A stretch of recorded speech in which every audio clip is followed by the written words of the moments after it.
CrackBerry.com. Welcome to the CrackBerry.com podcast, episode 81 for Friday, December the 16th, 2011. Hey, everybody. Kevin here for CrackBerry.com, founder and editor-in-chief and chief media officer of Mobile Nations.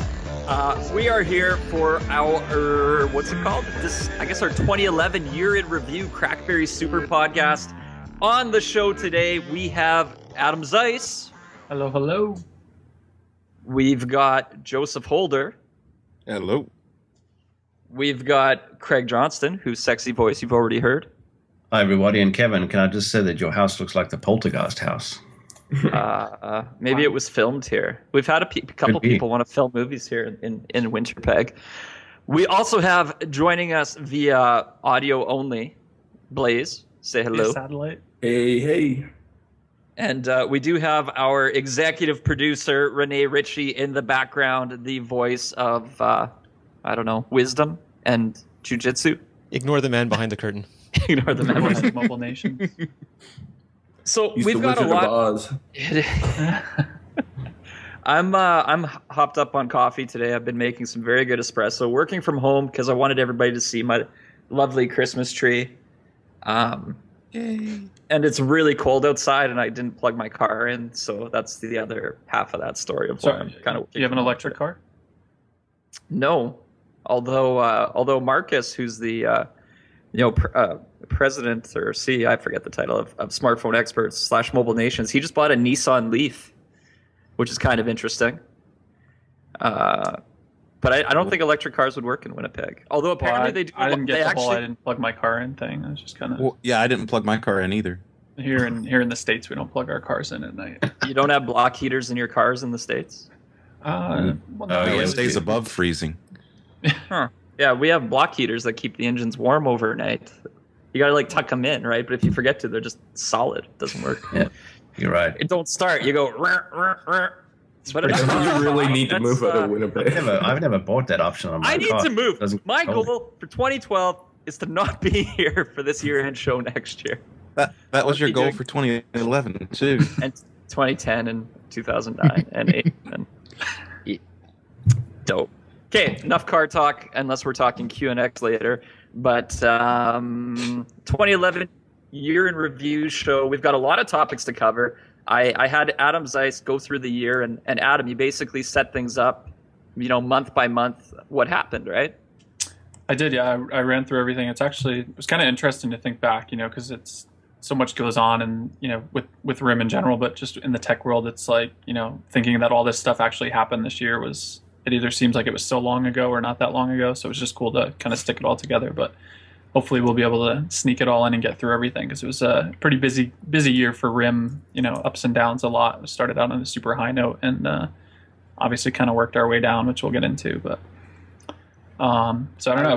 We can kick it off in January if you want to get rolling. I think we should do that. Okay. I was going to say, Adam, you said it was a busy year. I was looking at some of our statistics, and honestly, we had more blog posts, more words published on the site than any other year in our history. I mean, I think my playbook review made up a big chunk of that because it was like 40,000 words or something. But yeah, ridiculous year. Yet one of the most trying years in RIM's history, as Jim Balsillie said on yesterday's earnings call. So 2011 started with a trip to Las Vegas for CES, the Consumer Electronics Show. Adam, I think it was just you and me from the Crack team, or was anybody else with us for that one? No, I think it was actually just the two of us, yeah. And we basically hung out at the BlackBerry booth the entire time, except when we were trying to stock out, the girl I have a crush on who works. She bounces. I remember that. Bounces each year, yeah. You can find her on what's the thing? Not Facebook, the other one. MySpace. Yeah, and Google Plus. We stalked her out. We found her name and stuff, but it's a little creepy, so we won't talk about that. Probably shouldn't talk about that. But we did visit the BlackBerry booth a lot. That was the first time we got to go hands on with it, right? Because the playbook was announced the year previous at DevCon in the fall, and CES was the first time we got to play with it. We had a hands-on video. We had our initial interview. And then we had a lot of follow-up interviews because, Adam, what did we tell RIM over and over again? How are you going to put this thing out without native email? Right. When we found that out at the show, we were so floored.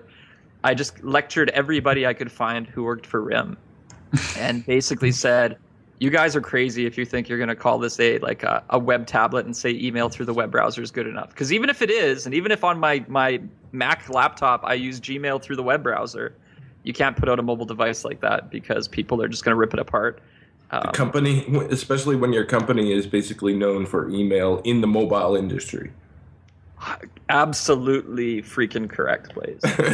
So I think we actually had a couple arguments. I mean, and I'll admit I was wrong, but I was on the side that, I had my iPad and everything, and I always used Gmail through the web, and I never used the actual mail client on the device. And, I kind of argued the minority, I guess. And, ultimately I obviously proved to be extremely wrong in that aspect, but, and it's still the case. I still just use my, all my email through the web, but, it's extremely valid point that, and I think everybody we saw were like, where's the email? Where's the email? And we saw Bridge and we got all excited, and then we're like, this may help out and this and that. And then, ultimately it wasn't the best approach.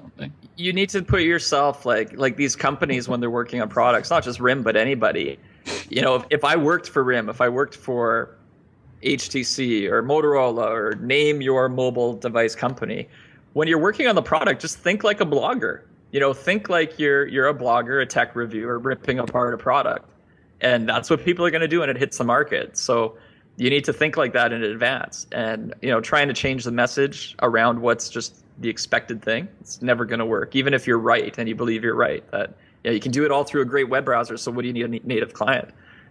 Even if they were basically, their whole plan was to go ahead and attract everybody with the playbook, not just BlackBerry users.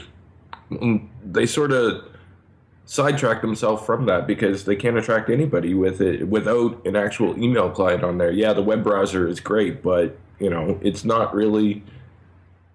It just. I stand by what I went with in the first place. You don't really need it on the playbook, but you kind of do to get consumer appeal. Whether people use it or not, it still needed to be there at launch. There was no question about it. It needed to be there. Just to get the reviews, just to get lukewarm reviews, right? And not ripped apart. Because consumers, it's funny, right? Not every consumer reads a tech blog and that kind of thing.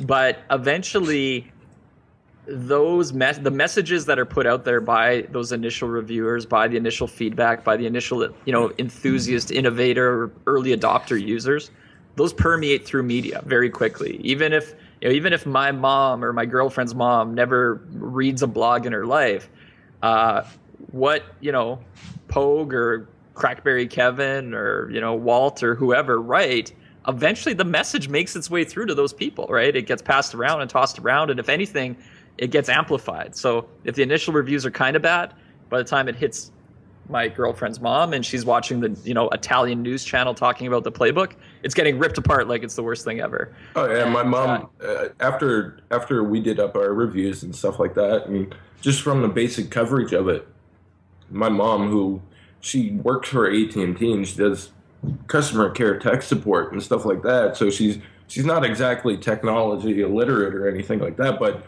she was like, well, what's going on with the playbook? Why doesn't it have email? Like, exactly. Why is everybody hating on this playbook thing? Like, I thought it was supposed to be good. And then she comes to me and asks me all about it. And I'm like, well, RIM kind of screwed that one up. Sorry.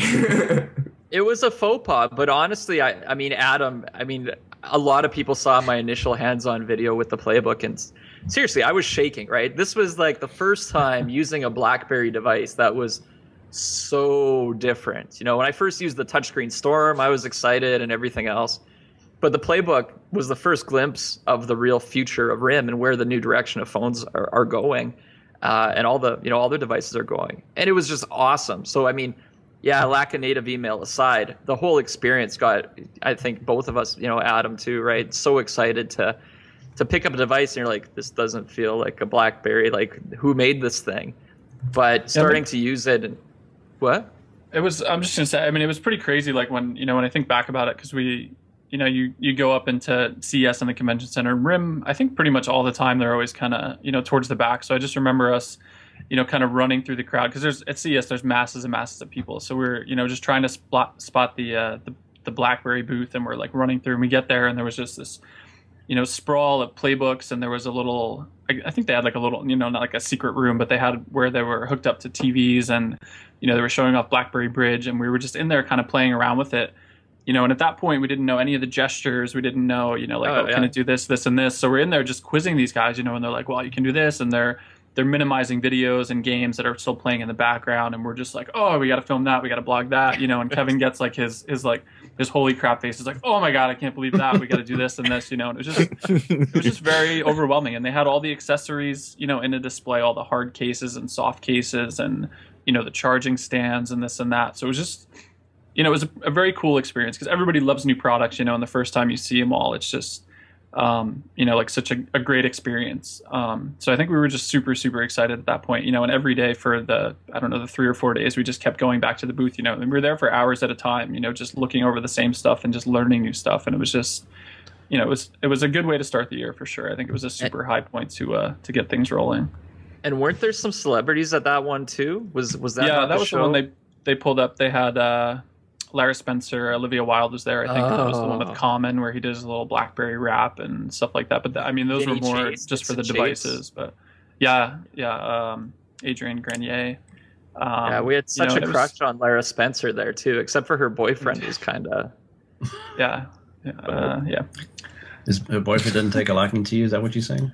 Nah, he just seemed a little douchey. We could have taken him, but he was kind of shady. Yeah, he's a little shady. Like he might have stabbed us or something if we got close. Very posse and taking him out, but Olivia Wilde, that was fun. But no, crazy show, right? It was a great start to the year, and it basically, with a couple of exceptions, we had a couple question marks like the native email and that kind of thing. But and also that message, the biggest problem actually that happened at CES initially for the playbook was, with that lack of native email message came the other message that you're only going to buy the playbook if you own a BlackBerry. And somehow that message was what a lot of people were reporting. And, I think Playbook honestly could have been the device of the show. The message that got taken away was you had to own a BlackBerry phone if you wanted to buy a playbook due to the lack of native email. And that's what everybody was writing up. And very quickly it became a big initial marketing message problem for the playbook. And, I think a lot of RIM people were thinking maybe that would be the device of the show, right? Because it had a lot of good flash factor to it. It was very new for RIM. And it's smooth, like a lot, like just being in the booth, seeing people use the playbook and the excitement over it. It had legs, but it wasn't a great start to the year after that. So, 2011 felt like it could have went skyrocketing up starting in January. And, we've all known how the year goes, and we'll keep talking February, March, April right away. But it was just a very interesting start to the year. Probably the most exciting start to the year for BlackBerry. But then, it didn't go that way. So Adam, what happened in February? I don't know that we didn't really do too much. I mean, we sat on a lot of playbook stuff and rumors and stuff like that for quite a while, I think, because the playbook, I think it finally launched was April 15th or something like that.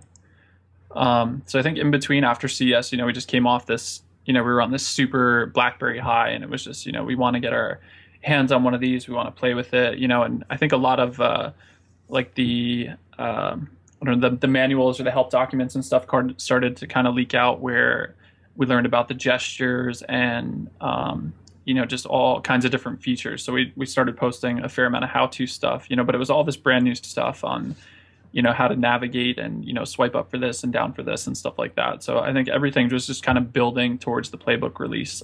Sure. I remember too, really we look forward to. I forget what month, Mobile World Congress would have been in February. And I don't think anybody from CrackBerry went to that event, but I remember, I think at that event, they showed off a couple more native apps on the playbook that were, basically we saw this thing get developed into the final release. And then I went to, what's the name of that other show? It's the CTIA conference, which may have been in Vegas or Orlando, wherever it was. And remember, I got those videos of like the native clock app got revamped, the native weather app got revamped. Like we were approaching the days where it should get released in April, and you still saw the rapid development of everything. You know, even portrait mode. Remember, that was another thing. It's like, where's portrait mode on the playbook? And you know, RIM built it in, and then it's like, oh my god, now there's portrait mode. So it was like a big tease for the beginning of January, and of course at the same time, no new phones. So we had a huge tease with the playbook coming up, and really leading into January 2011. What was the last phone we would have reviewed? BlackBerry Bold 9780. Probably, you know, that review probably went up December 12th or 13th last year. So just a year and a few days ago. And then, you know, January, no new phones. February, no new phones. March, no new phones. Everybody's waiting playbook, but we're also thinking, when are we getting some new phones here? You know, we're seeing some leaks happen for BlackBerry 7 devices, but, you know, because we did post the roadmap, I think, pretty early in February. So at the same time as we're waiting for playbook, you know, we're seeing lots of rumored stuff happening, but again, no release date info, and everything seems very much in the future. So April hit, and in there, I think we had a couple trips to New York, right, Adam? There was like the press briefing on the playbook a few more weeks before, you know, like the day before the iPad 2 got announced. I think the embargo for the playbook reviews and stuff actually was up like a Tuesday or something like that, and then they had their big New York launch event the day after, which was kind of odd because normally it's the other way around, you know, where they'll have the launch event with the embargo. But that's when we found out you know, everybody who attended the New York launch was getting a playbook, so we're pretty pumped about that. You know, and there were tons of people there, and they were showing off, and a lot of people actually left early. You know, they snagged their playbook and left. But I remember, you know, driving home from the city, and I was talking to Kevin, and he's like, "Just get home, do an unboxing," because nobody had done an unboxing up till that point with the retail packaging. You know, so I get home at 11:30 or midnight or something like that. You know, and I'm in my office trying to put lights on and film an unboxing and get it posted and everything. You know, and then I think it just kind of all started rolling after that, because I think it was probably just a week or so, or maybe even just a couple days before it was available, you know, in retail stores and stuff like that before everybody started getting. But I remember it was a huge thing because everybody was trying to order them from Staples, you know, and they all said they were going to ship, and then, you know, they got changed to not ship until they were actually coming out on the official date. And it was just, you know, very chaotic month, I think, all around for everyone. Yeah. And I mean, playbook launch was interesting, right? Because honestly, so super hyped up launch, super big lead up period to it for us. You know, obviously with the site like CrackBerry, a lot of the fans and the you know, the more hardcore enthusiast people were those people who were waiting for the playbook. And once it hit the market, you know, it seemed like there was some pretty good initial sales, but very quickly, you know, you could tell that, okay, not a lot of volume getting shipped on an ongoing basis. So opening weekend and opening couple of weeks was pretty good. But then just visiting stores and talking to people and seeing the action on our site too, you know, in the forums and that, it became very clear that the device wasn't making it mainstream yet. You know, at that price point with, you know, the sort of media messaging around it, it was really, you know, basically, I think I said on another podcast, everybody who's buying a playbook, you know, knows a site like CrackBerry.com or is on the CrackBerry forums. And I almost think that's true. You know, to this day, it you know, only now, maybe with the $200 price cuts we've seen, did it sort of bridge the gap into mainstream people. But for a tablet to be successful, it has to get outside our CrackBerry world. And I think that's a device that really lives within our CrackBerry world, or it did for that those first few months of sales afterwards. You know, so, you can't even say RIM didn't do any marketing for the playbook either, because, you know, they did have, or at least there was a the Pocket commercial, and then there was the Flash commercial, you know, the Flash Gordon theme song going on. It's not about marketing itself, though. It's about good marketing, and I've said it from the beginning, and I still stand by it. The whole Flash marketing was overkill. They didn't need to do that. Those Flash commercials did nothing for the playbook. Well, again, they do nothing for the average consumer. You know, like the average consumer doesn't really care about Flash, I don't think. Exactly. You know? The average consumer just basically wants something that works and works fast. And like I said, those commercials, the Flash commercials, highlighting Flash in the manner that they did was overkill, in my opinion. Because it seemed like they were trying to detract attention from everything else while putting Apple down when they really should have just been focusing on, all of the other things. Like advertising Flash is a good thing, but how they did it was overkill. They basically made a whole commercial just saying that they have Flash. That's all it was. We got Flash. Oh, it wasn't that great. Okay, it was bad marketing. It's not really a secret that, I don't think I ever wrote a post about it, but we've talked about it in the past. Like RIM's, kind of their strategy when it comes to advertising their devices is not, the best, because they're not, throwing their commercials out like, like Apple or any of the Android devices or anything where it's like, this is for this person, it can do this, this, and this. All their commercials are just kind of like, they have it in this setting, where they're playing with it at a coffee house and like, oh, it runs Flash, but they're not showing off apps and they're not doing any of that, and anything. So it always kind of intrigued me that, they didn't gear their advertising better, like you can do this with your BlackBerry, like it's great because of this and this, like it's like you have to sit and watch their ads over and over again and kind of read into them to see what you can do with it. So I've never been the biggest fan of their advertising because it's just it's awkward, I think. I wonder if it's RIM that drives the marketing company to do it a certain way, or the marketing company's just got the wrong message. I always have to wonder what goes on there in those boardroom meetings. Yeah. I mean, it doesn't seem like a whole lot goes on in the meeting. If we want to talk marketing message, and I want to talk happy stuff, but I mean, 2011 had a lot of not happy stuff in it for RIM, so we can't avoid Hey, look, it. we're getting to the bold 9900. That's okay. That's true. Woo! Honestly, so BlackBerry Playbook, the first professional grade tablet. That's the first professional grade tablet that lacks any professional grade features. That's how it launched, right? And even at DevCon this year, it was a gaming conference. So I'm like, great marketing line in general. Like, I think that would have been great positioning for the Playbook, literally, if it was the first professional grade tablet. But I mean, Craig, when the Playbook went on sale, how could an enterprise manage it on their beds? They couldn't, and they still can't, and that's why I always wondered about the first. What does the first enterprise-grade tablet mean? It didn't have any enterprise features in any way, so it was a flat-out lie. It was a flat-out lie. And the funny thing is, the government has certified it as FIPS 140-2 compliant, which means that I mean, that's a funny thing in itself because it doesn't have any corporate data on it. So, of course, it's FIPS 142 compliant. There's no data on the thing. So, yeah, and as you pointed out, you can't manage it on the Bears, and there's really no way to manage a Playbook today in the enterprise. Absolutely no way. Even in their original promo video, that we saw at I guess it was at DevCon in the fall before or whatever. They showed it off and they had all this multitasking stuff and the calendar, and they showed the email and all this. So, just from watching that alone, you're thinking, oh, it's this great tablet I can use in the enterprise space for business, and, it's going to tie into all this stuff. But, little did you know, it was all just this, kind of half-done BlackBerry bridge stuff where you can connect it to your phone. But, they made it out in the promo video to seem, like it was all great. But half of that stuff, just didn't even work the way it was shown off and everything. So it's kind of like, Yeah, that's always been, I've had this debate with a lot of people over the years, is capabilities versus, I guess, execution and actual usability. And I think RIM a lot of times they've delivered capabilities, like this device can do this device can do this. But the difference is, once you pick it up in your hands, does it do it in a manner that's really smooth and fast and effective and user-friendly and delivers a good experience?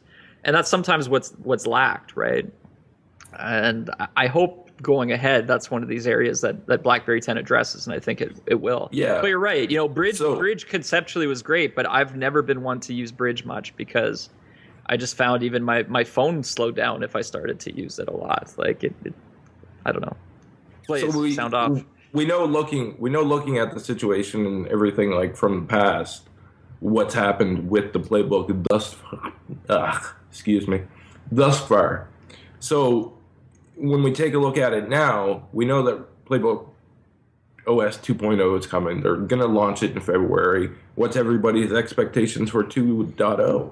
Are they going to go ahead and finally take this, what I personally believe to be a totally beta product, and make something out of it? Or is it just going to be one of those things that just wanes off eventually? Because RIM has said, and even yesterday on the conference call, on the earnings call, I mean, they said that they're committed to the tablet market. So it doesn't seem like they're giving up. I mean, even one of the questions was like, at what point do you give up? When have you determined that you failed on the playbook?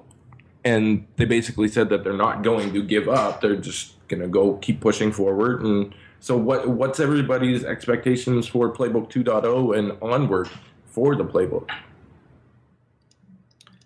Email, BBM, all the things they've been promising us for all these months. Basically, my expectations of 2.0 is to bring the tablet that they promised all along. And that's been like the biggest disappointment for me and disappointment for consumers is that, here's the BlackBerry tablet. Android has a tablet, tablets. Apple has a tablet. And RIM, they said that in the conference call too. You kind of have to, if you're in the mobile space, you have to have a tablet. But right now, it's just so half baked that it's ridiculous. And they have got to start delivering on these 2.0 promises. And the 2.0 beta is nice, and there's been some nice things added in the most recent update. But they got to deliver. Bottom line. Yeah, it's all about execution. Yeah. So what I wonder about, just thinking about it from an enterprise standpoint, is it appears that the playbook is going to support ActiveSync.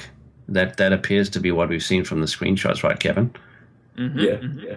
So does that mean that RIM in 2012 will be moving away from the BlackBerry Enterprise Server and the BIS and going straight to ActiveSync? I wonder about that, and I think that makes people scared if that's the case. If that is the case, it's definitely RIM's historic sort of competitive advantage with the knock starts to go away pretty quick, right? It does. It does. It goes away very quickly because the ActiveSync goes direct. So no more RIM knock, and maybe it's a good thing because there's no more system outages, right? Even if they are rare. Yeah, I think the knock. I mean, we should do this as this might be a good topic for you to cover, Craig, on your next enterprise show. The real value proposition of the knock 10 years ago versus today and moving forward. And I mean, let's talk about it right now, quick. Do you think the value of the knock is still there, or is it actually more of a liability to RIM right now than a value added asset? I mean, if you look at the infrastructure cost, you look at the real consumer benefit. I mean, 5 years ago, there was a huge difference between getting an email on a BlackBerry and getting an email on another device. Pure speed and push and pull and everything. Now I think it's a hindrance right now. Yeah, and if it is, it makes sense that RIM phase it out. I mean, it's a huge cost for them. In 1999, when the BlackBerry really came out in 2000, they really did need a knock because nobody was doing secure email and push email, and also there was no prevalence of IP or TCP/IP, as people call it commonly. So RIM had to do something like that. Now I think it's not worth it anymore. I don't think it's worth it anymore. It causes legal issues where countries want to spy on their citizens because there's this knock that's got everything and they want the keys. Companies can go straight to their exchange servers. They don't need a knock, and it'll get rid of the outages. It'll get rid of that extra $6 a month you pay on your BlackBerry bill. So it'll get rid of a big source of revenue for RIM though in terms of licensing fees. It will, and that's I think where that's where the panic comes in, as people who invest in RIM will suddenly discover that will go away. Right. Yeah, and I think IT managers might worry that getting rid of the knock might be a bad thing, even though they would be wrong to assume that. But I think people would panic because they would think the security is going away.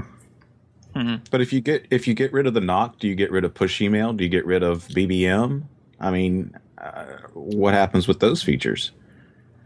I don't know about BBM, but I think you don't get rid of push email because ActiveSync already does push email today. It has been doing it for a long time. And I know that if you get really technical, it's a hybrid. It's a pull-push model. But to the consumer, it essentially is real-time.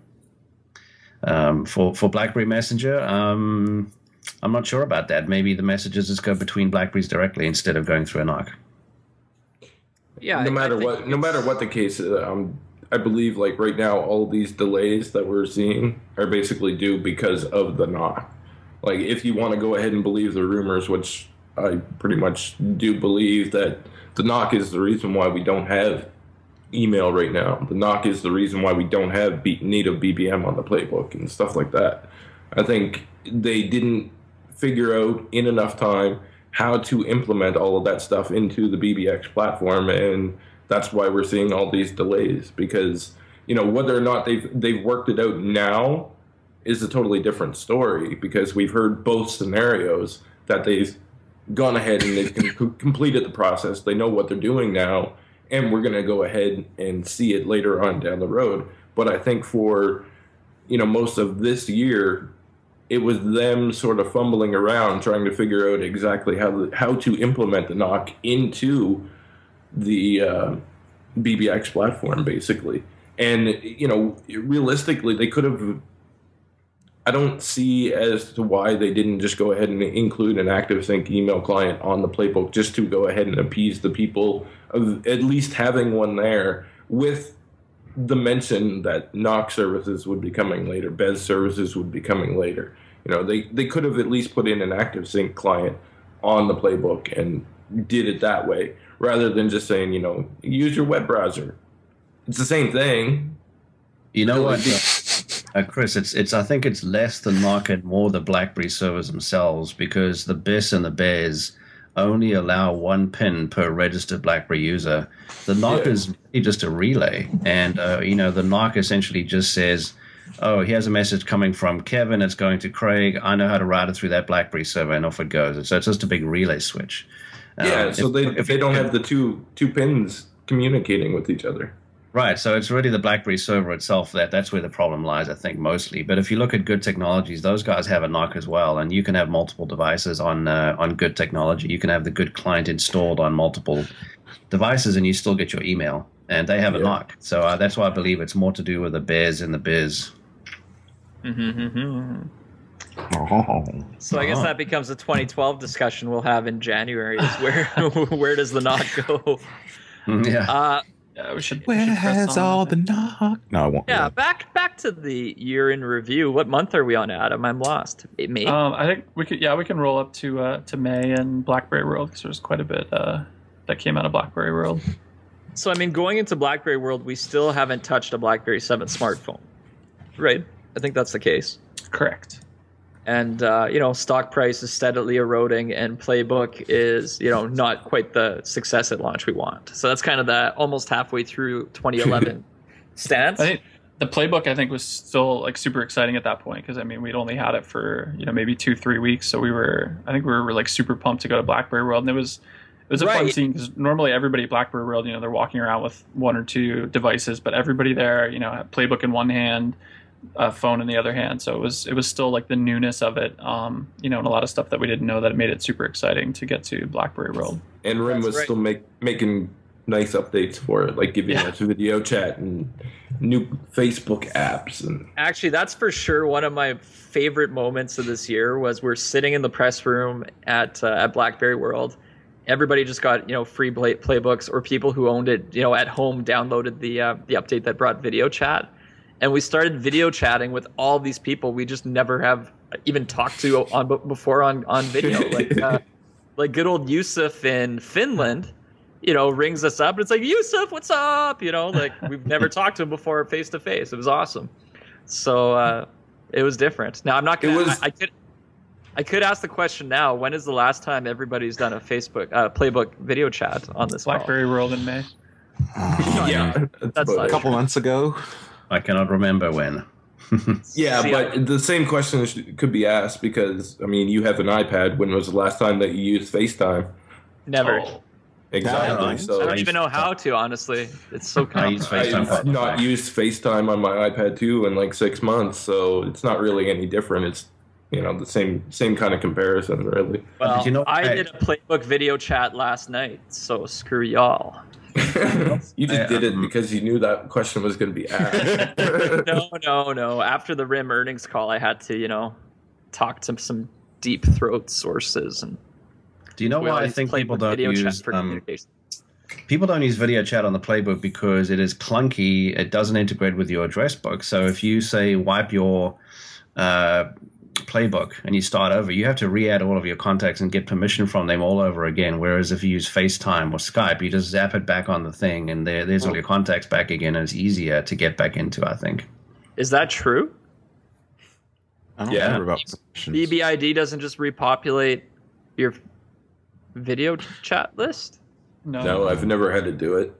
I don't think I've ever wiped my main playbook that I really that doesn't. I have. Let me see. Oh, unable to connect to the video chat service. I used to have Ford Prefect as my when I write books, everything's on Ford Prefect, and so I took the playbook after I'd finished the playbook book and I wiped it and I put my my regular BlackBerry ID on there, and I had to reset everything up. But then at one point I tried to go back to Ford Prefect and it didn't repopulate. It was all screwed. Interesting. So I think it's just integration, Kevin. That's what it is. It doesn't integrate with your address book. It should be able to do that. And if it did that, wow, it would be much easier to get back into. I've got more phone calls here. Why don't people know I'm podcasting? It's driving me crazy. So I think the other big thing, because we sat in that, there was like a media session on the, I don't know, whatever day it was, the Monday morning or Tuesday morning. They went through everything. So that's when we learned about the big OS update. And it was the first major one, which had the video chat and the other little bits and pieces, and Facebook, which we were super pumped about. I remember that night, Blaze and I were walking around the Marriott, trying to grab a Wi-Fi signal because I had a little Wi-Fi in the room that wasn't working, and I think Blaze sat down by the gift shop for an hour so he could download the update, and I was walking around outside because they have their Wi-Fi set up there, but it's only on the conference level.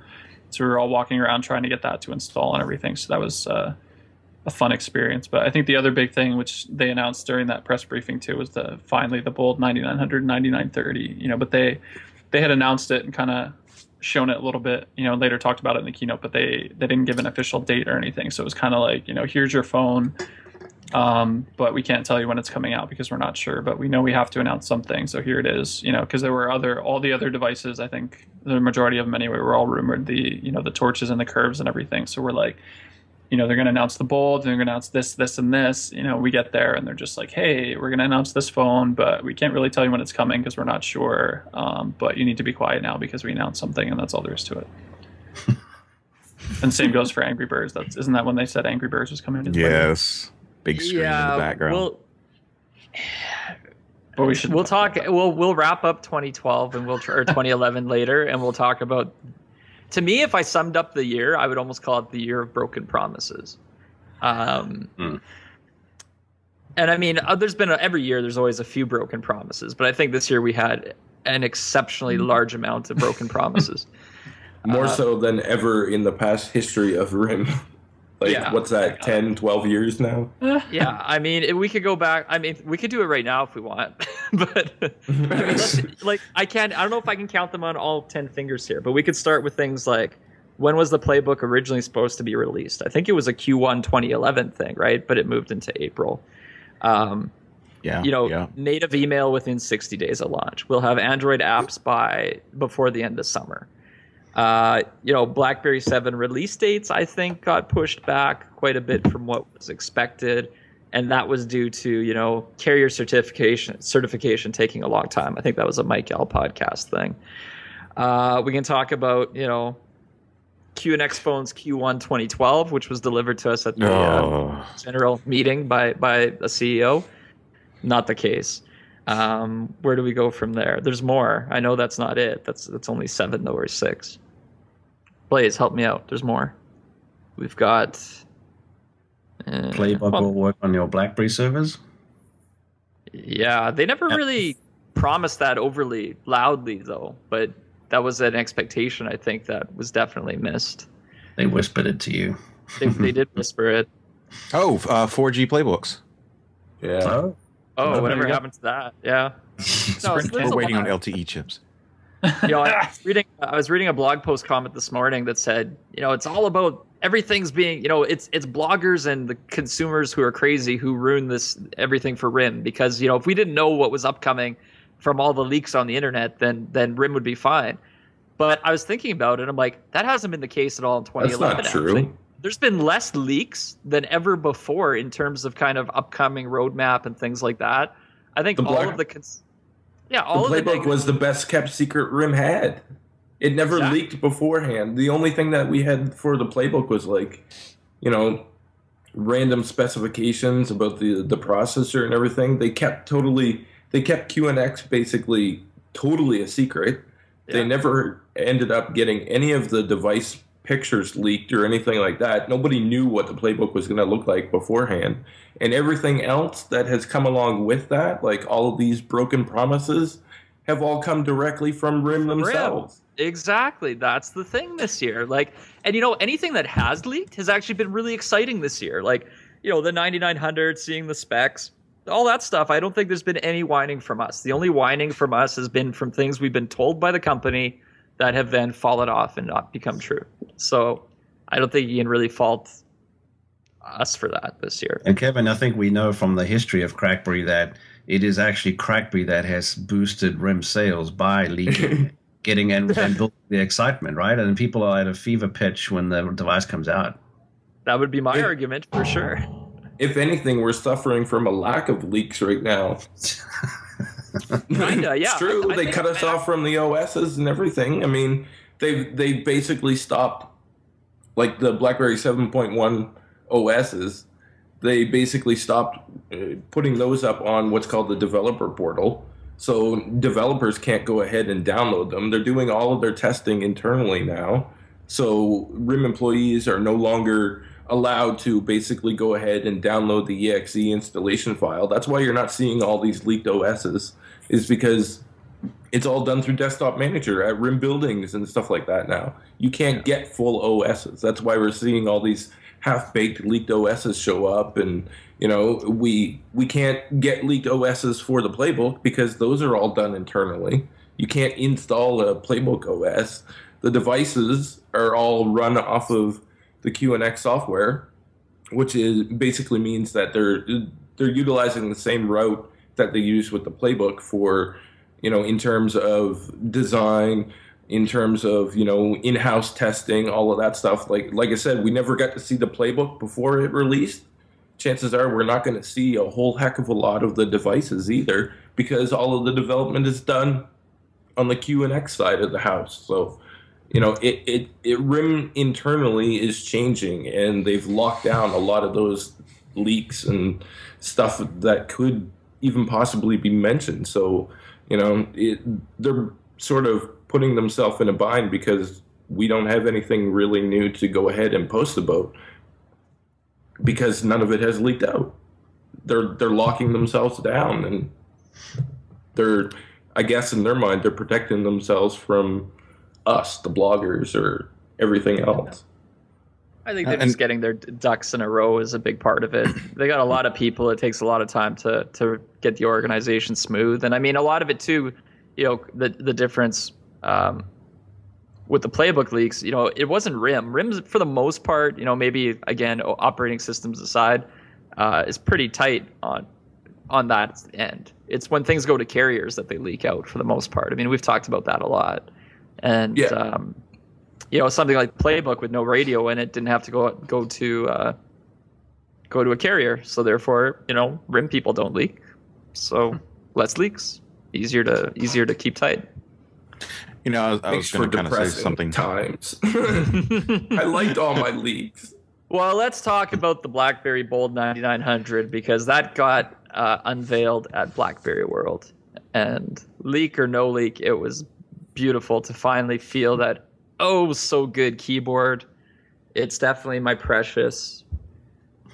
By far, I think my favorite BlackBerry from a design perspective and aesthetics perspective, and I don't know what's there to say about it. This is the phone I love, and I think now that BBX phones won't be coming till late 2012, this is going to be what's in my pocket for a long time. I might upgrade to a white one if I can track one down. I mean, look how good it looks like on this camera here. It's just like, oh my God, it's so beautiful. It's like typing on air. It's like typing on puffy clouds. So gorgeous.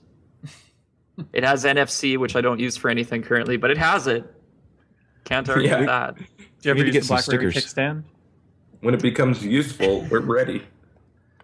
They had Doesn't that shortcut to NFC app out where you set up your little stickers, and then every time you tag one of your stickers, you can turn your Wi-Fi off or have it set to send a text message or something like that. But I mean, there's things you can do with it right now, but I mean, obviously you can. It'll eventually do more. What about Google Wallet? Is there a BlackBerry client for Google Wallet? No, because they will use the NFC chip in there. Yeah. Oh, the kickstand. All right. Yeah, there we go. Google's having enough issue with getting Google Wallet onto Verizon devices, let alone anything else. So. Oh, I know. So after, typically after BlackBerry World, things get pretty quiet until DevCon. But this year was kind of fun. We had a couple of major things happen between BlackBerry World and DevCon. The first thing being, I went to Waterloo. Yeah. After all these years of never going to Waterloo, I finally went to Waterloo. I went, my excuse or reasoning was going for the annual general meeting of shareholders because, again, RIM share price not doing so hot by this time of 2011. And, you kind of had the feeling it was something big might happen there. What was really interesting is, the week I was there was basically the last week of what I would call the normal research in motion. If we think back over the last 4 years, all the conferences we've gone to, all the people, the faces we know well, that kind of thing. That week I was in Waterloo was totally normal. Like it was RIM at RIM, And I think literally the week after was the week where, they announced 2,000 layoffs.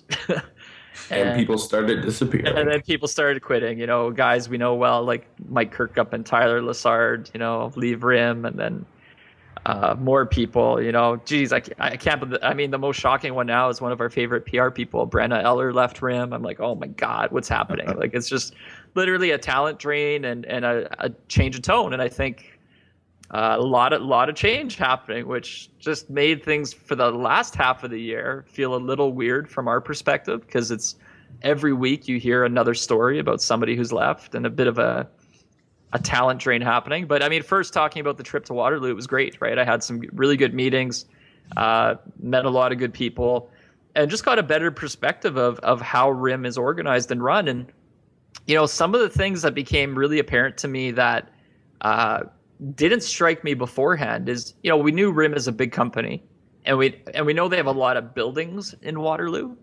But I kind of, I guess, in my head had a vision of, one massive kind of compound where it just goes building, parking lot, building, parking lot, building, parking lot, right? But instead, these buildings for RIM, RIM has buildings all over the town. And, when I think of a two CEO structure, I kind of think like if Mike L, Lazaridis is ticked off, he can lean out the hallway and shout at Jim, like, Jim, why isn't this happening? But it's not that case, right? Like Mike's in building 8 and Jim is in building B, which is probably a 15-minute ride away. And, the marketing team is in another building. So that's where your, senior VP of marketing is. And, manufacturing and design is in this other building. And this other building has these people.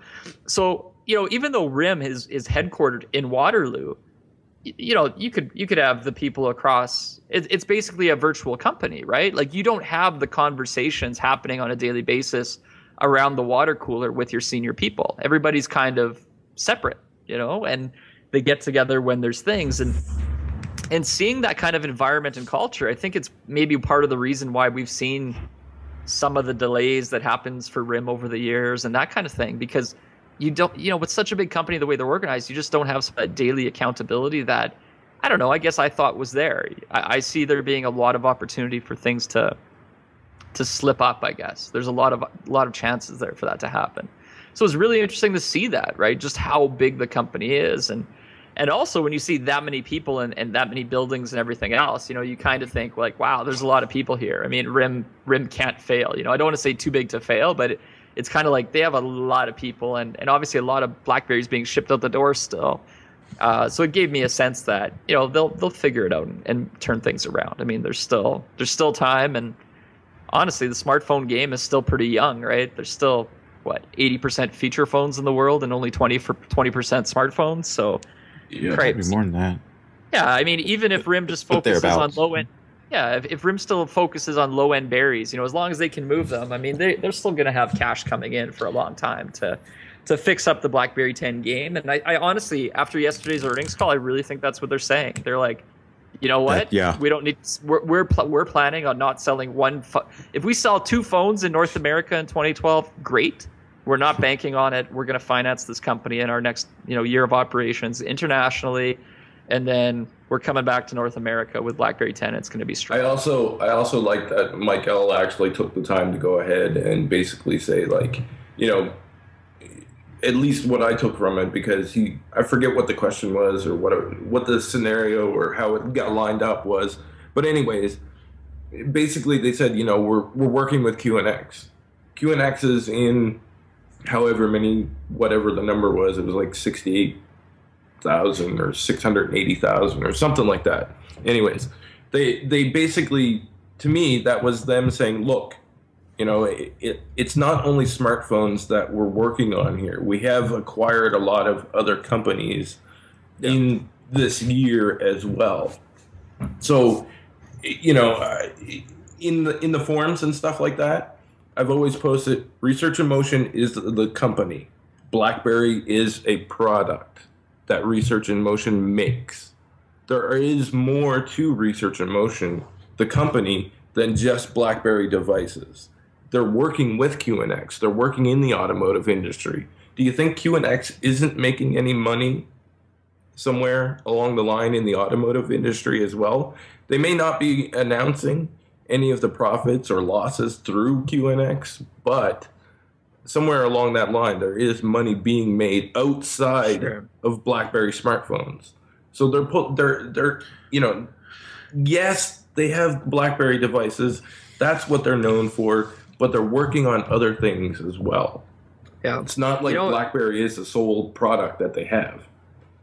And part of the problem, Blaze, and challenge is just evolving while you're running full speed ahead. And this is something, honestly, I mean, heck, even with what we do with CrackBerry.com and all of our Mobile Nation sites, so it's interesting, right? Every day we need to be pumping out blog posts and getting our content up on the sites. I mean, the sites are moving. We have 8 million visitors a month. Like, this is there's a lot happening on a daily basis that has to happen because we're already running full speed ahead.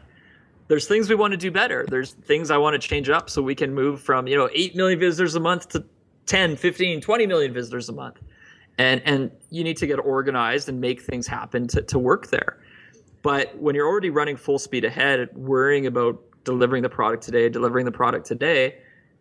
it's very hard to do that, right? You're running in a million directions. And sometimes you think, wow, it would be so easy if I could just stop everything for 3 months, reorganize everything the way I want to organize it, and then start again.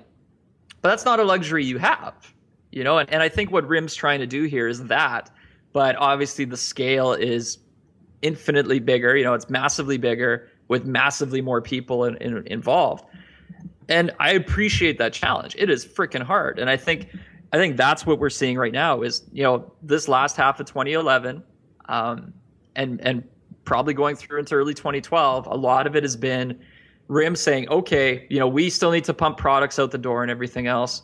But if we really want to set ourselves up to be relevant in, 3, 5, 10, 15 years, we need to figure out right now the structure we're going to put in place, how we're going to work to, speed up our development times on new devices, get our software systems working, make sure we have the resources for this, and kind of restart. And I think they're doing that, but it's a hard challenge, and they're doing it in a super public manner where everybody criticizes and critiques every single decision they're making every single day. So they made note of that yesterday as well. Exactly. They're continuing on with the restructuring, but they're not really dealing with it at, say, like an employee number level anymore. They've moved past that, and they're more into the workforce and how best the workforce can be used at this point and use the resources that they have available to them. Every time they mention that core initiative to, as a cost cutting, as a savings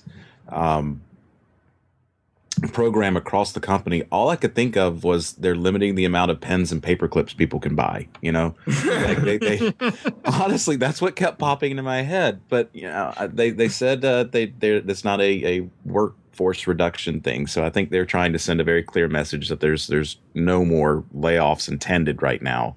Yeah. But I don't know what they're and the way Mike L was pushing that core program coming out there, it sounded like they were getting they were saving a lot of money from that, and I'm like, you can only trim and streamline so far before you start affecting efficiency. Sure, Joseph, but if you have 4,000 BlackBerry OS developers that you don't really need anymore, and you have 1,000 QNX developers and you need more there, you can move some people around and get rid of some people. As crass as that is to just say, these are people, right? I don't want to say it's easy to cut it up, but I think there is a lot of things they have to do, right? They had thousands of people working on a product line that is being phased out, and they need to transition people over to QNX. And go ahead. I was going to say, in an effective manner. I think there's a lot of teams this past year at RIM that a lot of employees probably going to work and saying, I don't know what my job is right now, because if there's no, like, BlackBerry 7, 7.1's happening, but if there's no real new BlackBerry OS devices coming out and everything's going to BBX or BlackBerry 10, and that's happening mainly at QNX in Ottawa versus in Waterloo, where you have all these other Java software developers, like, there's probably a lot of people being they're browsing job sites right now or playing games at work. I mean, it's I'm sure there's lots of good stuff happening too, but I guarantee there's a lot of people who just don't know what their job is anymore. And that needs to get sorted out. And I think that's exactly what RIM's doing. And there's going to be changes, but I think it's changes that have to happen, right? That company is changing, and therefore people have to change too. It's a good thing, not a bad thing. Fair enough. Yeah. Yes. Yeah. So where do we go from make it Waterloo? better and give me some BB10 phones. I think we roll into the fall from there to October and the massive BlackBerry internet service outage that occurred. Right. And they have to drop off at this point because my day job needs me. Oh, I didn't realize you were on a time crunch, Craig. Well, we have been going for an hour, even though we didn't start exactly an hour ago. So unfortunately, I do have to drop. But it has been fun, and I'll listen to the end of this when you guys posted. Okay. Let's have our executive producer. I wonder if he can cut us to a 3-frame thing on the fly, or if that's impossible. I'm doing it Why now. not work some magic. Bye, Craig. Good You could also again. just cut yourself in, Renee, if you want to join us. Bye, Craig. Hey, Happy holidays, Craig. Yeah, Merry Christmas. Everyone. Welcome to the show, Renee Ritchie, editor-in-chief Hi, of Renee. Tippy.com. What's new at Tippy.com? Are you changing that domain soon? It needs a change. Yeah, I'm talking to my boss about it, but he can be really hard-headed. I heard he's quite a slacker. Sometimes it's hard to get a hold of him. Yeah. No, it's not. Like 3 in the morning, 4 in the afternoon. Sometimes he's going to Burger King drive-through at 10:30 at night and calls you just to chat. I was at the office a little late last night, so I called Adam at 10:30. I'm like, Adam, I just want you to know I'm leaving right now for home. I secretly hope that Kevin switches to that Android so he'll be less efficient. The last text message that I got from Kevin is actually like 4:30 a.m. Shocker. That was after I believe he tried to call like 3 times. It's 2:30 in the morning. Why is your Skype client off? Damn it.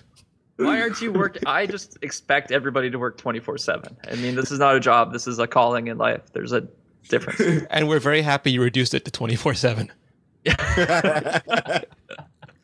Amen. Okay, so Shall we back trudge to the on? show. BlackBerry outage happened. Obviously, not something RIM wanted to see happen in 2011. Massive. I mean, service was down for literally days for some people, and it took a few more days for things to get back up and running. It ruined my week because I was doing so many interviews and phone calls and things like that. It was kind of crazy. I tried to put a positive spin on everything where I could, because honestly, my take was, again, given RIM's share price over the course of the year, there's 2 ways to look at everything, right? Either RIM is doomed, or, Wall Street, New York just doesn't get it. They missed the international story. They're nearsighted. Let's think about where things are going. And my take on the outage was literally, look how many people care about RIM. You know, there's an outage and it's like it's the end of the world. That is great news. If a RIM service went down for 3 days and nobody cared, I would say the company is screwed. The fact so many people cared about that outage means RIM's a necessity. It's a tech company that people need to exist still today. And that means hopefully tomorrow, right? And it gives RIM time to get through this transition we've just spent 20 minutes talking about. Can I give you my 2 cents on the RIM outage, Kevin? Because I've never got to say it in public. Sure, do it. Everyone goes. I was so angry with how RIM was treated on the knock outage. I understand it's a big deal, but I think because a lot of press and analysts use RIM products, it got more attention than it deserved. Sidekick was down for 2 weeks. Microsoft totally destroyed Sidekick for 2 weeks, and it got a couple headlines. Whatever. Amazon goes down, Google goes down, servers go down. I think that BlackBerry. I mean, sure, it was bad, but I think that it was blown out of proportion. I don't disagree, and I mean, some people got that right. Like we ran polls on it, and I'd say 40-50% of the people get that. They're like, outages happen, not a big deal. I think part of that percentage was like, I get it, I understand it. Obviously, I hate that it happened, and I hope it doesn't happen again. And then we had a percentage of people who were like, that's it, I'm done. I'm never buying a BlackBerry again. But honestly, if you look at all of the studies that have happened elsewhere over the last year or 18 months, when you look at what phones are people going to buy next, and you see, 30% of BlackBerry owners say they're going to try a different phone on their next phone. Those people already made up their mind before the outage happened. So I think there's a core audience. The outage was just another reason. Yeah, it was just another reason. And I understand people wanting to change up products all the time. I mean, I could see why somebody who's owned a BlackBerry 6 smartphone would say, okay, my next I'm going to try an iPhone or Android device. And we've seen a lot of people who are coming back to BlackBerry after having used an Android or iPhone device. So people change. I get that. And, the outage sucked. I think the bigger thing is, did RIM deal with it okay? As far as dealing with this outage, they've dealt with it better than anything in the past. They actually had a website that did some updates on it. They shot us notifications when we emailed them. They kept us in the loop. Mike Lazaridis did a video there apologizing for it. Arguably, they still didn't do enough soon enough to keep people in the loop, but they did better. At least they tried this time. Maybe they. And I think in Europe and with some carriers, there was actually text message notifications, which is maybe what people ultimately need. Receiving a text message that says, "Sorry, your email's not going to work or your BBM's not going to work because there's an outage," and that didn't happen, right? So you're still at a point where people initially affected don't know they're affected by an outage, and then they just get mad and they start pulling their batteries and that kind of thing. But in general, RIM did a better job. They came back with their reparations of some free apps, which, again, we ran polls on that. Some people said not necessary. Some people said you should have done more. And a lot of people were happy with getting some free apps. Outages happen, so it was okay. And they're good apps too. It's not like they set you up with a whole bunch of free trial offers from, the Bejeweled offers. No, you get the full Bejeweled. You get the full Drive Safely. You get the full, what was another one? Vlingo, I think, is in there. It was a decent selection of apps. And, a lot of people I talk to that I know, they honestly, they were more like, there was an outage. I mean, these aren't people who have email every day, if the email gets there 20 seconds late, they freak out. No, these people just, they like the BlackBerries mainly because I do.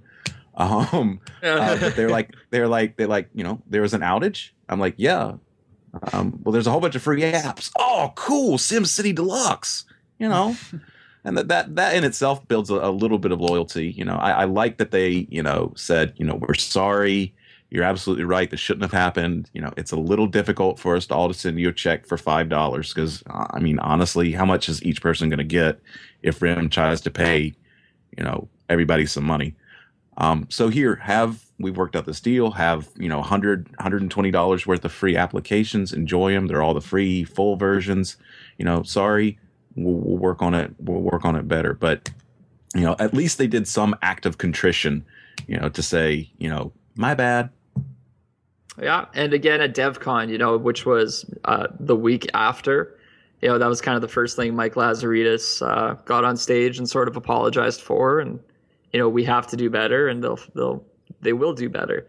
Coming back to the conversation earlier about the knock, that'll be interesting to see where it goes. I mean, outages aren't new for RIM, and I think if they were easy to fix, it already would have been fixed. I think RIM has tried to fill out their systems around the world and put in the fail safes and everything that they could, but obviously it's hard to test it on the same scope or same level as what happens when a real outage happens, and obviously that testing didn't pay off in this case. So RIM going forward, it'll be interesting to see how they evolve the knock and all those systems. I don't know if you remember, Kevin, but remember when Amazon S3 went down and it was actually the system in place to stop it from going down that took it down, and then almost no website had pictures for a couple days? Like, these things are just going to happen. That's the one that knocked off.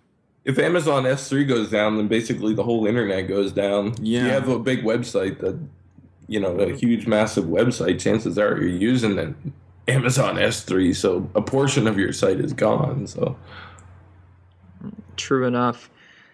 DevCon. So what else happened? I mean, it was a weird. We went into depth on DevCon on a previous podcast, so I don't want to go too deep into it again on this one. But I don't think there's that much to get into.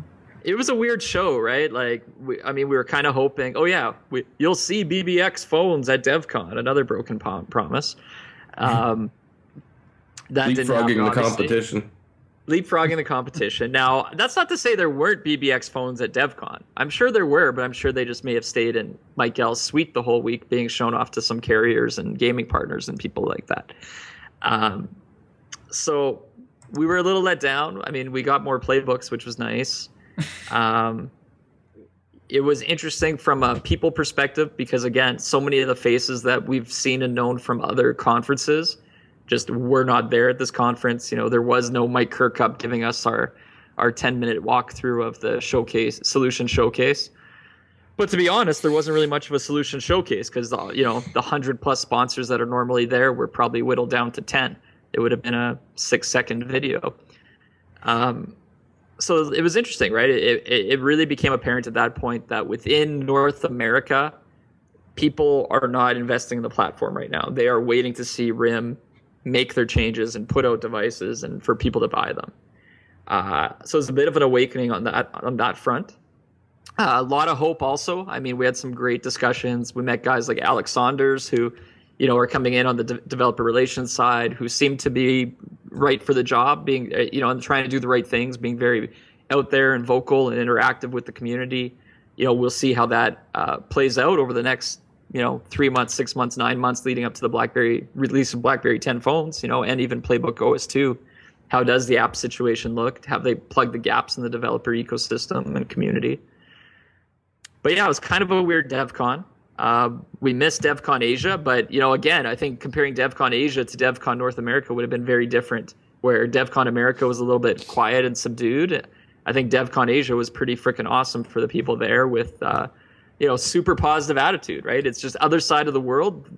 People in Indonesia, people in Europe, but Asia Pac especially.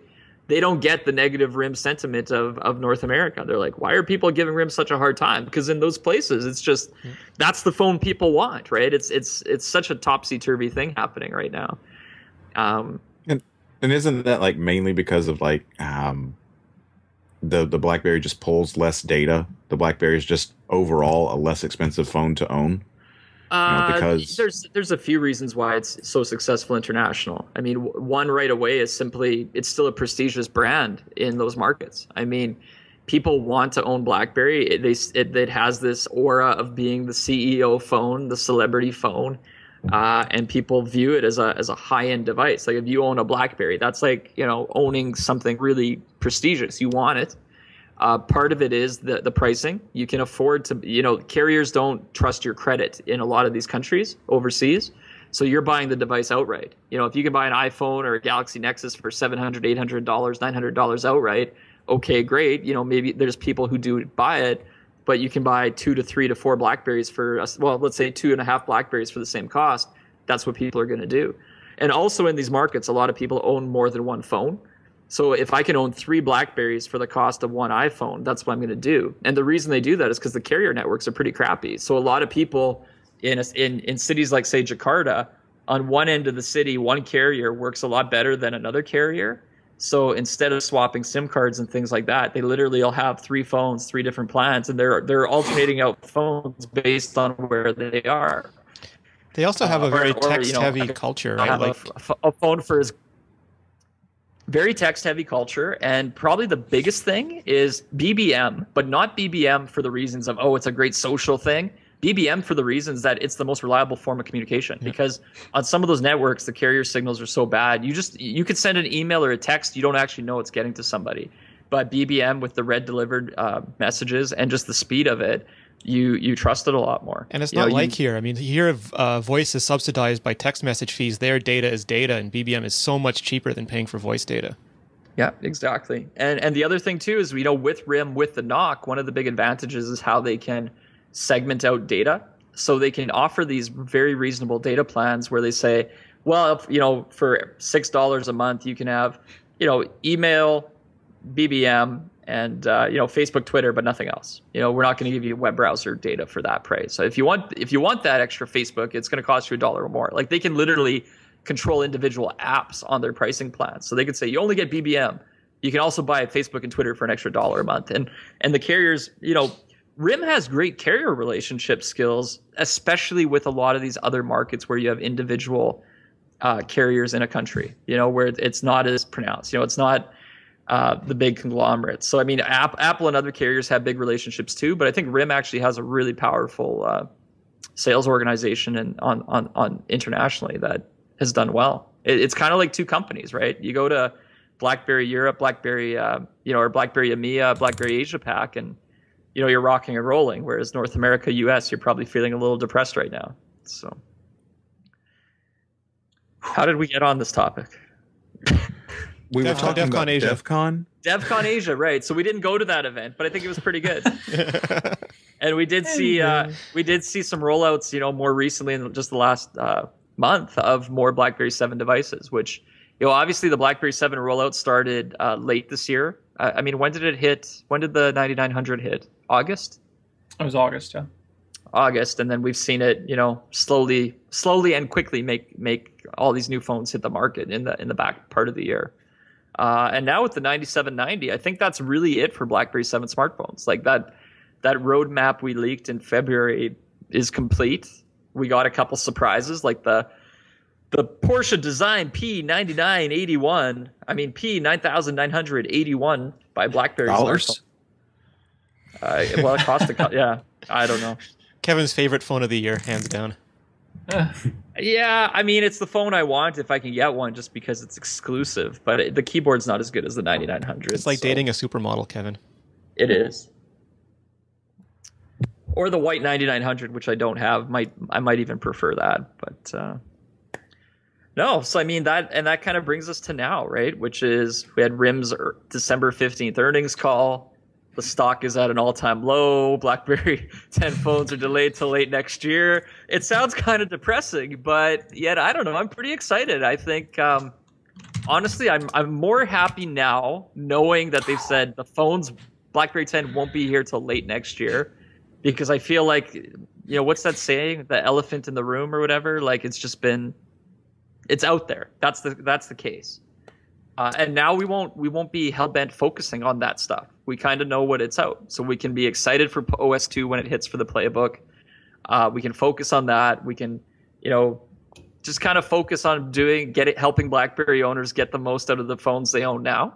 I want to see lots of app reviews from everybody in early 2012. Adam, Joseph, lots of accessory reviews. Focus on a lot of the things we used to when we weren't in such turmoil of what's coming next, because now we know what's happening. And just enjoy it, and then be really excited for BlackBerry 10. Whew, I'm going to shut up now. Thank God. Get more out of your current BlackBerry. I'm going to pour myself some espresso, not that I need any more. I have a dumb question for you, Kev. Please do that. We heard all these rumors about how carriers like Verizon won't take Windows phones because they're not LTE yet. Do you think that BlackBerry it's the same thing the carriers are saying to RIM, that we don't want your new phones until they're LTE ready? Yes. So, I mean, at the annual general meeting of shareholders, Mike Lazaridis said BBX phones will be on the market Q1 2012, calendar 2012. So by the end of March. I believe when he said that, he was talking about BBX phones that have 3G radios in them. So the same sort of stack that was currently in phones.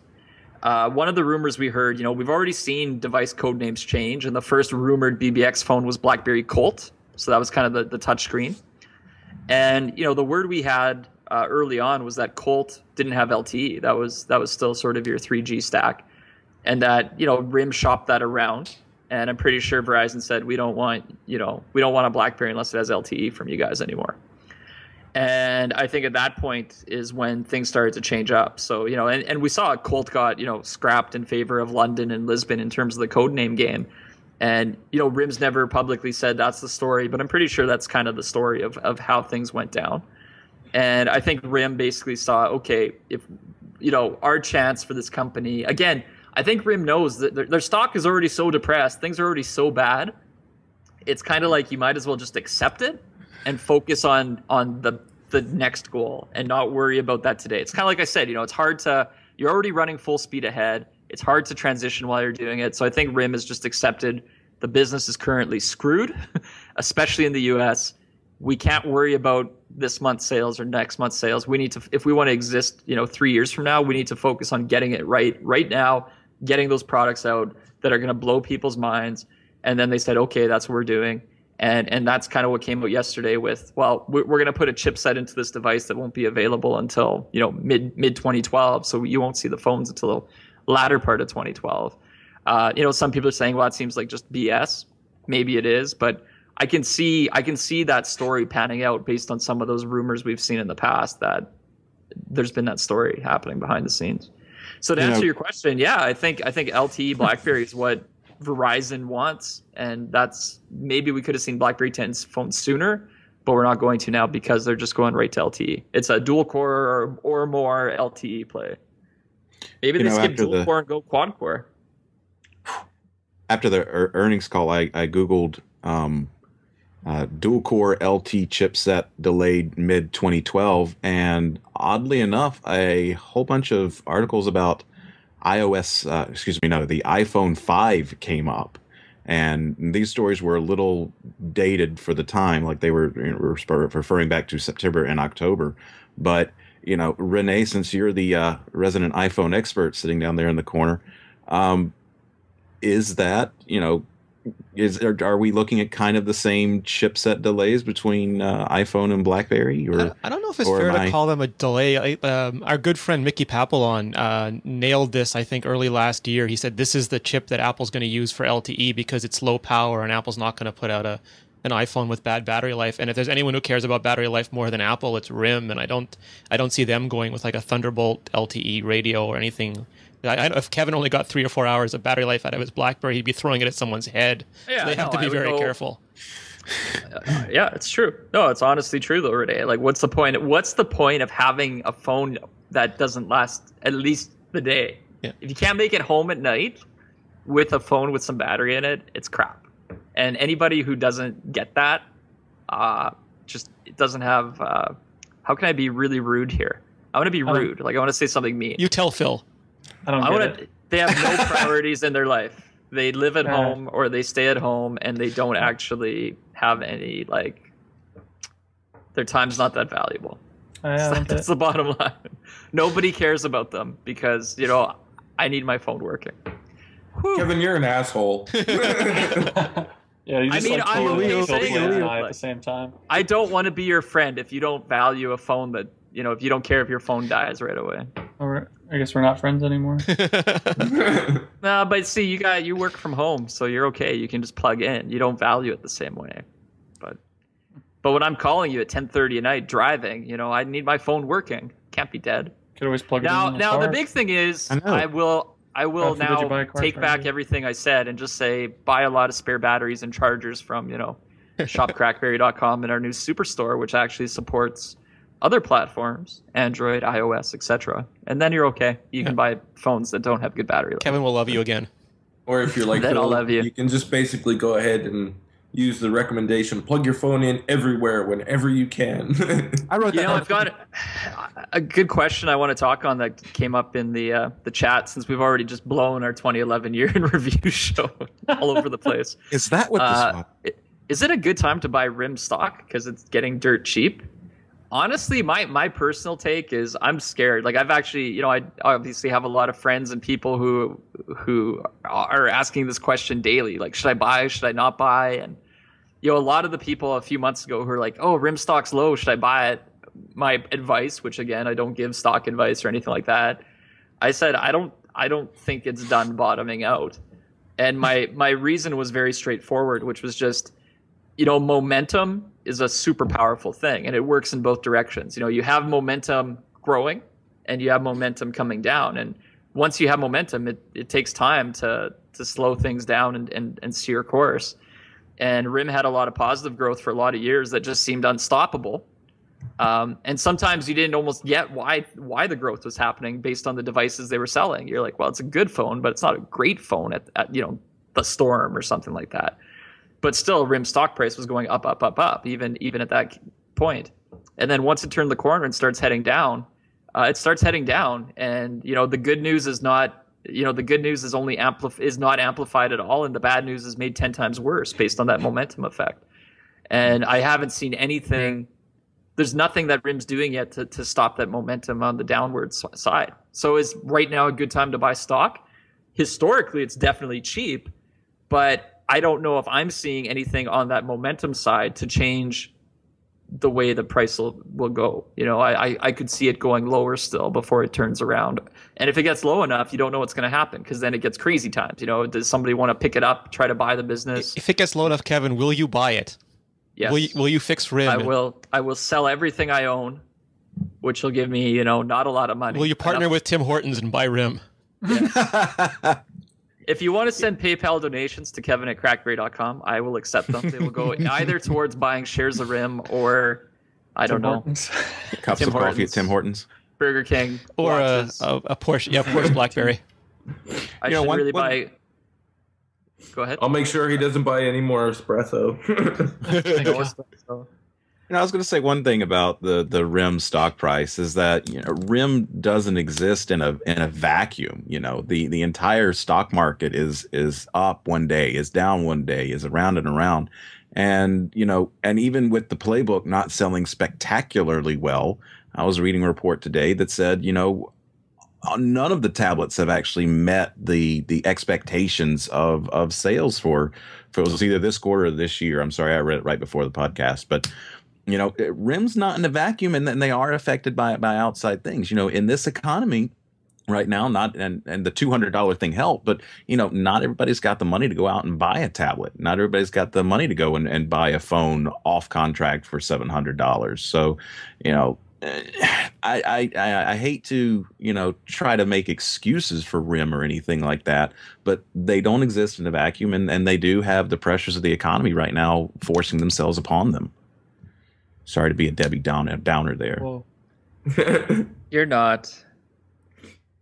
I'm reading through the live chat for anything right now. It remains to be seen if people actually. As much as I hate to agree with it, like yesterday when they were on the earnings call, they basically said that the tablet market is in its infancy, and it really kind of is, because Android has plenty of tablets out there on the market. The iPad is, for most reasons, basically the leader of the pack at this point. Everybody wants to be able to go ahead and beat the iPad, but the iPad itself isn't exactly for everyone. But I don't think anybody else has found the level of acceptance that the iPad has with their tablets. Like even the Android tablets aren't on the same level of acceptance with consumers as what the iPad is. So there's a lot of room to grow within the tablet space, and people need to basically companies basically need to go ahead and figure it out what exactly consumers want in their tablet, and work out from there. And it's just one of those things that there's room to grow. The smartphone market didn't grow as huge as it did in a matter of months, and neither is the tablet space going to grow that fast. So. No, and we're seeing what it takes right now to, Renee, we had that Mobile Nations podcast discussion a while back about the, the 4 C's of tablet marketing. Yep. Not that I can remember the 4 C's right now, but it was, cost, It was the clarity Content. of the message, content, Yeah. something else that was more on the coolness factor. And we've really seen that prove true so far, where, you know, the iPad has content, a coolness factor, you know, it has a clarity and, you know, ease of use, that kind of thing, that positioned it well. And even though it was high cost, it didn't matter because, you know, the coolness factor and content made it something, you know, the number of apps, what you can do with it, put it out there, fine. And all the other tablets have been very mushy in where they rank on the 4Cs. So the Playbook had a high cost, you know, low content, coolness factor, debatable, which didn't position it well. But now something like the Amazon Kindle is coming in with a low cost, high content factor, and it's going to carve out a really nice niche within the tablet space. I think like one of the things that happened is that there really isn't a tablet market. Apple didn't figure out the tablet market. I mean, there's some geeks who bought them because they were tablety and they looked like Star Trek, but I think there are people who are afraid of computers market, and like to them, like a Windows or a Mac it's impenetrable. And they saw the iPad as an alternative. It was a really simple press the home button, launch an app, press the home button, launch the app. But the other tablets are much more powerful, and people look at them and they go, this scares me like a computer, and then I don't really need this. Sure. No, one of the things Apple has done really well is they just assumed consumers are stupid, and they built a product for stupid people, and then, you know, Mainstream. it does really We well. call them mainstream. Sorry, mainstream people. I'm just really trying to insult everybody today because I feel like that is the best way to do podcasts now. You get a lot of doing a good comments job. afterwards. Thank you. You're not important and you're stupid. No, I'm joking. And you're all I fired. love everybody. You're all fired. I'm joking. It's a podcast. It's like 6 people will listen to us afterwards. It's not. I mean, 2,000. Oh my God, now I'm scared. Millions, Kevin, millions. Billions. We need to wind it down before Kevin Other things we loses want to touch anymore. on in our 2011 year in review show. I mean, app front, we saw some exciting things. BBM music. Adam, I know how you love that. My favorite, hands down favorite thing that happened this year. Absolutely. Whatever. Oh, I'm serious. Really? Okay. Not feeling it. Okay. BlackBerry Protect launched, right? Or was that last year? I think it was That was- the beginning-ish, middle of this year. Okay. We had BlackBerry Travel became officially available for free. Mm-hmm. Possibly my favorite news of the year. Because Didn't I read that used to cost like $12 a month or something like that? Well, yeah, Yeah, it was WorldMate. WorldMate Live Premium. WorldMate. Yeah, it was. It was Sorry, WorldMate. WorldMate. I think it was WorldMate. Gold. Gold. WorldMate Yeah. Gold travel package, $100 per year subscription, free of charge for BlackBerry users. Yeah. Acquisitions have been integrated. You know, TAT happened, I think, late 2010, but, you know, well, it's been a good year. We haven't I seen think that- much from them. I We got think- Scrapbook. Yeah. You're not seeing much from TAT because they're working on the NDK and all of that stuff. So We hope. Cascade. Yeah. Yeah. Cascades and Okay, guys, I think that was a great show, so we should wind it up within 2 minutes. No singing this episode. Aw. that's why I'm here. I heard your guys' Jingle bells dreadful and singing. Christmas. No. Out of sync completely. No. We're coming to your Why don't house. Why iPhone don't yuck. we, Windows Phone You guys suck. will not be featured on iTunes. Our singing is horrible. there's an anti-feature on that iTunes one. Canada loves CrackBerry. You should check it out sometimes, Chris. You live in the No. Canadians. Honestly, Yeah, guys, but I have 2011 Americans iTunes.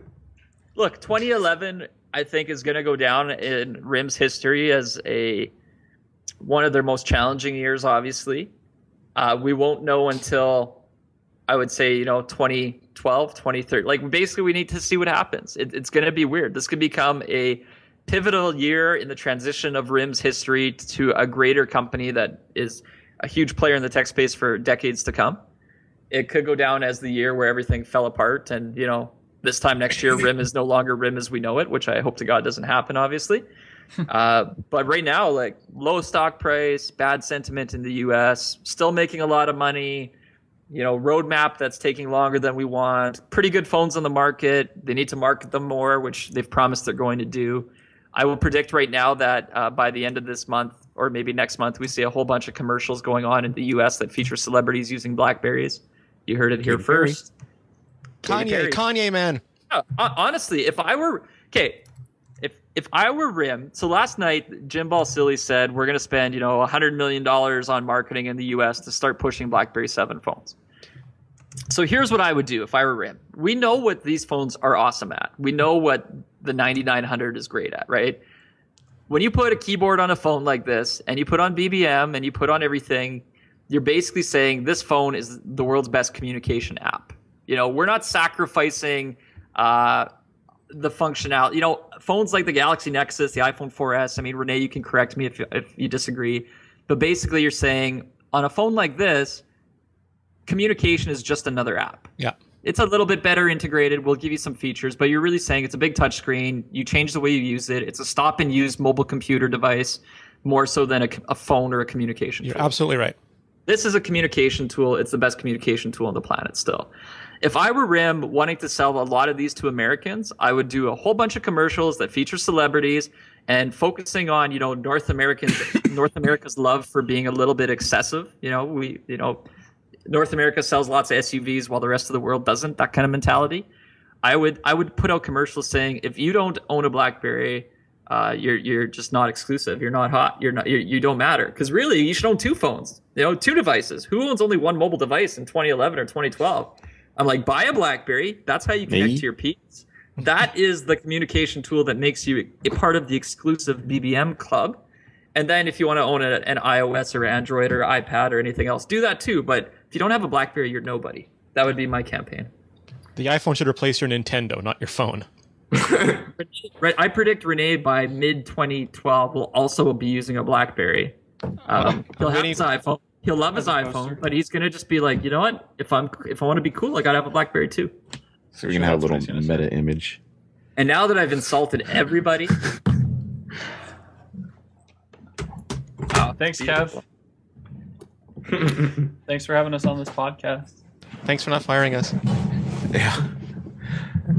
So, like, you guys too. Do you want me to sign us out?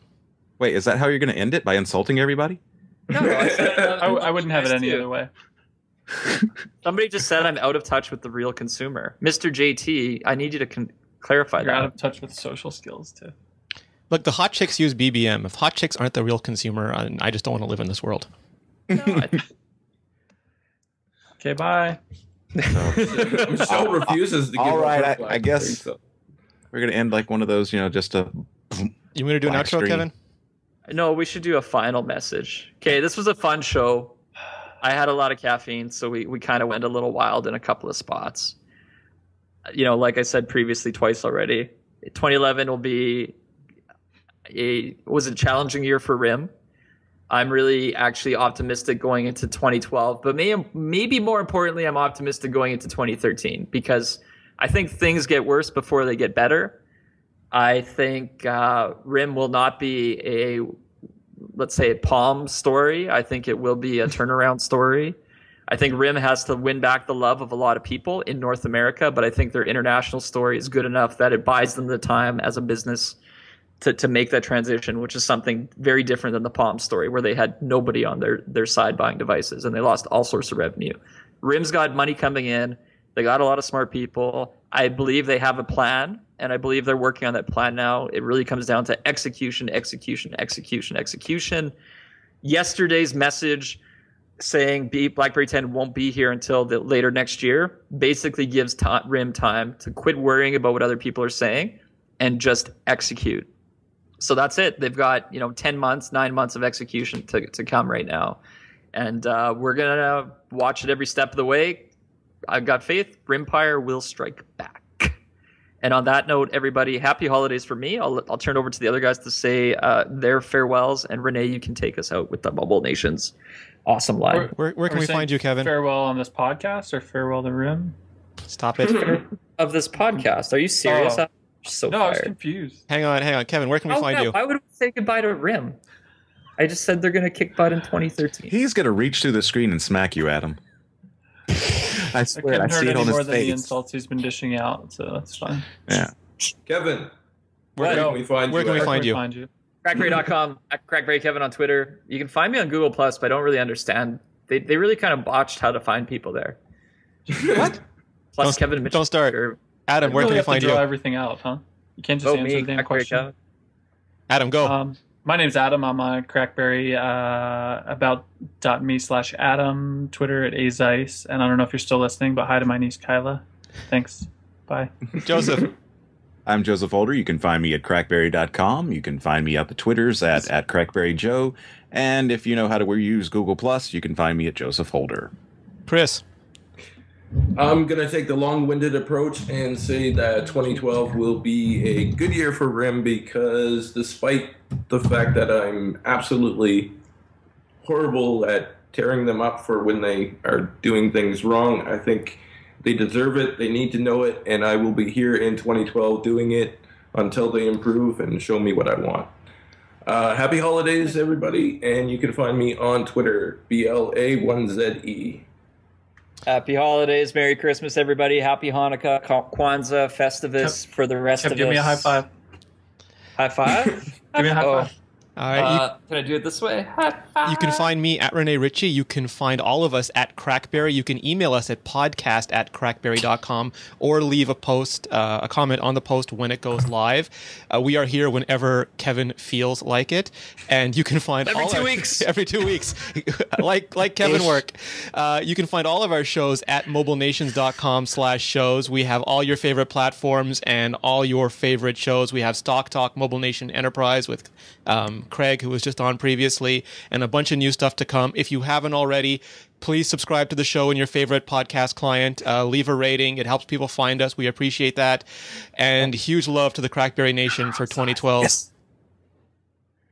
Kevin out? Yeah, wait, I'm trying to give Adam a high five. Go the other way. I think we got it. Hey, oh, there we go. Yeah, I'm pretty sure Kevin just overdosed on espresso. Merry Christmas. Kevin out. Yay! Woo!